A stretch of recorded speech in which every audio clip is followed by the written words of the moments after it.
The UN Climate Summit COP27 adopted the Agreement on Creating Loss and Damage Fund for Developing Countries Suffering Climatic Disasters on Sunday. The agreement was added in the final text after tense negotiations exceeding the schedule by 2 days. Pakistan, which suffered devastating floods in September, welcomed the agreement and has called it a pivotal step.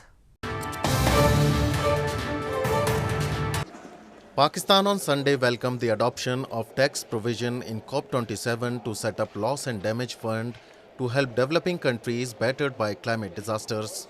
Appreciating the step, Pakistan's Prime Minister Shehbaz Sharif called it the first pivotal step towards the goal of climate justice. The setup of fund had dominated the two-week summit at Sharm el-Sheikh in Egypt. The South Asian nation's climate minister and envoy at COP27, Sherry Rahman, praised the final deal, saying the Loss and Damage Fund was a down payment for joint futures and investment in climate justice. The setup of fund comes amid Pakistan being on financial crunch after getting struck by the devastating monsoon floods that left nearly a third of the country underwater, affecting some 33 million people and killing nearly 1,700. For 30 years on this path, and today in Sharm el-Sheikh, this journey has achieved its first positive milestone.